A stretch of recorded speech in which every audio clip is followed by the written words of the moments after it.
Ons reeks oor inflammasie gaan voort. Oor hierdie onderwerp moet ek nog geweldig baie praat. En ek wil dit baie graag in eenvoudige taal praat, sodat mense kan hoor in fokus en bewus wees dat wat hy in sy mond druk, dit wat hy drink, dit wat hy eet, dit wat hy om chemiese stowwe aan blootstel, dit wat hy ruik, inflammasie kan veroorsaak. En as daar inflammasie veroorsaak word, moet 'n mens by die oorsprong uitkom oor wat hierdie inflammasie veroorsaak, want jou liggaam hou nie daarvan nie. Jy kan hom nie boelie nie, jy kan nie soos in PB Botha se dadelike waan slaan tot hy sê hy's 'n krokodil nie. Jy moet luister na jou liggaam. Jy moet luister na inflammasie wat ontstaan, en dit is een van die persoonlike goed wat jy self moet bestuur. In die FSA is die 4de grootste oorsaak van dood doctors-induced medicine. En hulle sê dit openlik, en dit is wyd gepubliseer. Die ander 3 oorsake voor die dood van doctors-induced medication is hartsiektes, waaroor ons gepraat het, diabetes, wat 'n moderne leefstyl is, en kanker, wat ontstaan uit inflammasie. Al hierdie toestande het te doen met inflammasie. Het julle al gehoor dat ek praat van magnesium en dat ek praat van water en van die kolon skoonmaak? Ek wil voorkom dat jy inflammasie kry. Daar is op Netflix 'n ware verhaal met die naam van Poison. Dis 'n ware verhaal. Jy gaan absoluut skrik wanneer jy na die verhaal kyk van 6 episodes. Jy gaan na die hartseer kyk van anti-inflammatoriese goed, van pyn, inflammasie, en die geld wat uit inflammasie en uit pyn gemaak kan word, ongeag die gevolge vir mens en dier en jou gesin. En 'n veearts wat nie vir jou hond 'n pynmiddel wil gee nie, is 'n baie goeie veearts. Daar is medikasie wat in pyn moet beheer, maar dit moet met groot oordeel gebruik word. Hierdie reeks op Netflix is 'n verhaal van 6 episodes. Dit vertel diepe hartseer van pynmedikasie met 'n verskriklike opioïd verslawing tot gevolg, met bitter hartseer, verliese, bankrotskappe en verlies van gehalte in lewe. En kan ek ook noem huwelike en kinders. Dit het kinders op die verdwaalpad geplaas. Dit het hulle op smokkelary geplaas. En natuurlik was dit bemark as 'n veilige pynmiddel. En toe weerstandigheid oor hierdie produk begin ontwikkel het, is die dosig met 'n glimlag en met geloof, met baie mooi meisies, verder bemark en verhoog tot meer skade. En wat het die FDA gedoen? Ek dink julle moet die fliek kyk. Dis 'n ware verhaal. En dan sal julle sien hoe min is die mens werd. En dat hy eintlik maar net 'n lopende geldmaakbron is. Die mark vir pynverligting is reusagtig. Ek het nou al reeds genoem, en ons gaan nog 'n paar ander produkte van EcoHealth noem. Voorkom inflammasie deur jou watertjies alkalies te drink en reg te eet. Sny suiker en stysel en preserveermiddels uit. Alkohol in oormaat ook. Die geldmaatskappye weet presies wat die produkte en wat is hulle nagevolge. En hulle weet presies dat die simptoom onderdruk moet word en die oorsaak wat die probleem veroorsaak vermy moet word. Anders gaan daar nie, soos die Engelsman sê, 'n reoccurring income plaasvind nie. Dis nie die doel van medikasie nie. Dis die doel van EcoHealth, om waar ons kan met die literatuur en met moeder natuur vir jou inligting te gee wat jy kan aanvaar of nie kan aanvaar nie, sodat jy elke dag met wat jy ook al doen, wat jy ook al in jou lyf smeer, wat jy ook al in jou mond sit, wat jy ook al ruik, wat jy ook al jou vel aan blootstel, inflammasie verminder. Die onlangse COVID debakel het regerings met maatskappye kontrakte geteken wat hulle vrywaar van die gevolge van die enstof. En hier by EcoHealth stap horde mense in met bloedverwante siektes en probleme wat ons maar net enstofbeserings kan noem. En die ironie hiervan is, die enstofmaatskappye of die gesondheidsmaatskappye hoef nie pa te staan vir hierdie gevolge nie, en jy kan hulle ook nie dagvaar nie, want hulle het 'n kontrak met die regering en met die regstelsel geteken, dat hulle nie verantwoordelik gehou kan word nie. Kom ons praat net weer ligtelik oor wat is inflammasie. Inflammasie, soos ek vele kere genoem het 'n oorsaak. Wat jy eet of wat jy drink, wat jy inasem, wat jou liggaam aan blootstel, ook soos met ultravioletstrale of van ys, kan inflammasie veroorsaak. Elke mens het nodig om uit te vind wat inflammasie by sy liggaam veroorsaak. Nie een van ons is dieselfde nie. Wat vir een persoon inflammasie mag gee, mag deur baie ander mense anders verdra word. Mens kan dalk dit definieer deur te sê inflammasie is jou liggaam se reaksie op onwelkome organismes wat die liggaam se gesondheidstoestand volgens jou immuunstelsel wil verander. Kom ons noem nog 'n klomp wat inflammasie veroorsaak, en baie van hulle is julle nie eers bewus van nie. Parasiete, bakterieë, virusse, swamme, gisse, protiste, chemiese produkte, preserveermiddels, kunsmatige versoeters, kunsmatige geurmiddels, kunsmatige kleurmiddels wat die liggaam nie kan afbreek nie weet hoe om af te breek nie, veroorsaak inflammasie. Hulle beseer die liggaam op vele maniere, selfs onbewustelik, omdat hulle nie daar hoort nie, is daar inflammasie. En in die normale gang van jou DNA en jou genepool hoor dit nie daar nie.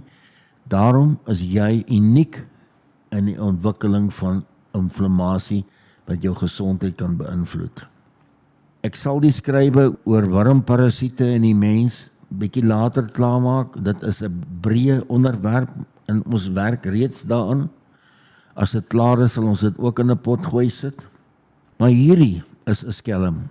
Helminte of wormparasiete word beskou as meester manipuleerders van die gasheer, met ander woorde jy immuunstelsel. En almal van ons wat diere het, of voëls het, of blootgestel is aan ander mense, is blootgestel aan die opname van wormparasiete. Hulle mislei hierdie wormparasiet, die immuunstelsel, om 'n verdraagsaamheid teenoor die antigene wat die wormparasiete veroorsaak, om dit te verdra. Wurms veroorsaak dikwels 'n langdurige asymptomatiese vorm van 'n infeksie. Met ander woorde, daar is min tekenings dat dit 'n ernstige infeksie is, maar dit is die begin van 'n dodelike infeksie. Hulle vestig hulself ongehinderd en teel ongehinderd aan met die natuurlike inflammatoriese immuunrespons van die immuunstelsel deur dit af te skakel. En mag ek net hier noem, met die bloedanalises wat ons hier by die fabriek gedoen het ons by vele pasiënte is daar beweer dat omdat daar klonte is, dat hulle kanker het. Die bloedanalise vertel 'n totaal ander storie. Die kankermerkers is weglaatbaar. En die klonte wat daar gevind word, weet ek, en dit is wat in die volgende studie gaan uitkom, is wurmneste of monodules, waar die wurms versamel binne in die limfate en daar moeilikheid veroorsaak. Dis wurms wat mense het en nie kanker nie. Inflammasie is 'n belangrike proses van die liggaam, omdat die liggaam gebruik inflammasie om 'n wond te genees. Koors dui aan dat jou inflammatoriese stelsel aktief is. As jou liggaam aan iets blootgestel word, ontwikkel hy koors om dit te beveg. Inflammasie wat langdurig raak of kronies word as kroniese toestand beskou, en dit oor tyd benadeel gesonde weefsel as daai inflammasie nie in beheer gebring word nie. En ons gaan 'n onderwerp met die naam van sitokine behandel, en ek gaan verduidelik hoe die inflammatoriese proses in die liggaam werk. Daar word dit volledig verduidelik wat gebeur wanneer die immuunstelsel sy eerste agente uitstuur om indringers en kieme vas te vang en te neutraliseer. Hierdie selle begin dan 'n inflammatoriese reaksie om die vyande van die liggaam te onderskep en te vernietig, asook om die beseerde weefsel te genees. Die probleem ontstaan wanneer beseerde weefsel nie genees nie. Kan 'n pyn wees, beswelling van die beseerde deel, of dit kan ook verkleuring wees waar jy jouself genees het.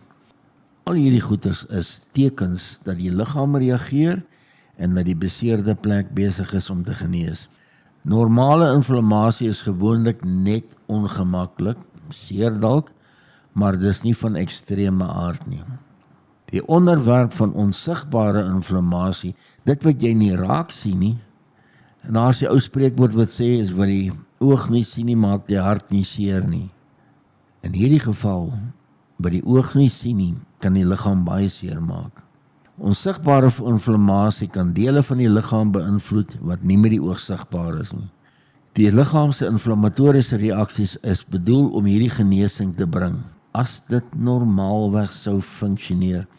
Maar as jou bloed se pH uit is en jy ongesond eet en jy hierdie inflammasie voed met dit wat jy jouself aan blootstel, soek jy moeilikheid. Wanneer inflammasie van soorte kronies en langdurig word, is daar moeilikheid en dit moet bestuur word. Kroniese inflammasie ontaard met tyd na 'n ongewenste siektetoestand. Wat is die verskil tussen akute en kroniese inflammasie?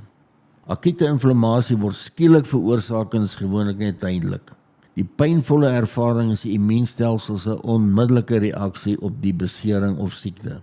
Inflammatoriese selle, sitokine, wat ons later sal bespreek, beweeg na die plek waar die besering ontstaan het en begin met inflammasie die genesingsproses, soos 'n splinter of 'n sny aan jou vinger. Infeksies met gepaardgaande inflammasie wat volg, kan in verskillende dele van die liggaam ontwikkel en ook deur verskillende organismes ontstaan. Bakterieë en virusse kan byvoorbeeld beide 'n keelseer veroorsaak, of enteritis wat ontsteking van die dundarm is. Akute inflammasie is bedoel om kortstondig te wees wat 'n paar uur tot 'n paar dae moet duur. Maar kroniese inflammasie is 'n ander element. Kroniese inflammasie is gewoonlik langdurig met baie min aanduiding dat dit wil opklaar. Nou baie van julle het pyne en skete vir oor jare en maande al en daar is geen teken dat dit wil opklaar nie. Dis iets wat moet aangespreek word.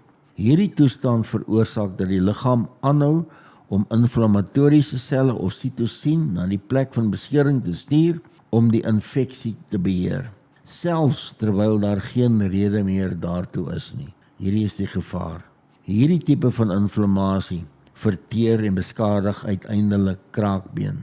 Kraakbeen bedien as skokbrekers tussen bewegende bene en gewrigte.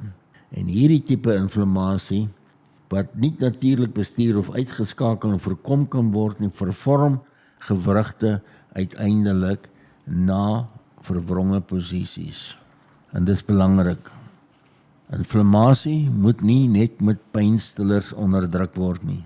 Die oorsaak van jou inflammasie moet gevind word en dit moet uitgeskakel word. Jy sal aanhou om inflammatoriese medikasie te gebruik wat 'n reeks nagevolge het en eendag dan reageer jou liggaam net nie meer daarop nie, dan het jy ook 'n reeks ander organe in jou liggaam seer gemaak. Ons praat oor osteoartritis en jeug en die tipe van goed wat hoofsaaklik deur urinesuur veroorsaak word. Hoë vlakke van urisuur, wat met ander woorde die hoë inname van suiker en alkohol, hoë inname van stysel en preserveermiddels wat die liggaam nie kan afbreek nie, of suksesvol verteer en uitskei nie. Plantolies, hulle sal vir jou vertel dat sonneblomolie en canolaolie so wonderlik gesond is, moenie vir jou daarin laat mislei nie. Dra almal by tot ongunstige pH of suurtoestande in die liggaam, wat die bloed, die kraakbeen verkrummel en afbreek tot op die been self. Reumatoïde artritis of RA is so 'n voorbeeld. RA is 'n tipe inflammasie wat 'n kroniese agtergrond het. moontlik met pynstillende middels onderdruk is en die oorsaak en probleem is nie gevind of voorkomend uitgeskakel nie. Ek het vele vriende wat geld het, maar daar is 'n probleem om drank te los. Hulle sal kla wanneer hulle nigter is dat hulle kan nie die tone seer of, maar hy sal na sy dokter toe gaan en dan drink hy maar 'n gewone ou klein pilletjie oor uit en verby. En dan gaan hy nog maar aan met sy alkohol en sy suikerinname, soos Coca-Cola en ander versoete drankies. 'n Tekort aan 'n alkaliese dieet as ook skoon alkaliese water om suurtoestande in bloed te verdun en afvalstowwe deur die niere en lewer uit te spoel, sal hiertoe bydra. RA val die inflammatoriese selle in die gewrigsweefsel van die liggaam aan. Dit lei tot inflammasie wat vir vele redes kan kom en gaan en uiteindelik is daar ernstige skade aan die bene en die gewrigte en dan is daar net mooi niks wat dit kan herstel nie. Die degenerering van kraakbene en gewrigte wat ondersteun word deur wanvoeding en ook 'n suur pH van die bloed kan lei tot die vashegting of vasgroei van 'n gewrig aan die weefsel wat dit omring. Dit is die liggaam se poging van die immuunstelsel om die liggaam te beskerm teen 'n konstante irritasie van die inflammasie. Kroniese inflammasie moet nie met 'n pil onderdruk word. Dit kan tydelik met inflammatoriese produkte onderdruk word, maar daar moet hard gesoek word na die oorsaak. Want as jy dit nie gaan doen nie, gaan dit geweldige baie skade vir jou veroorsaak. Ons gaan 'n volgende praatjie aangaan met inflammasie.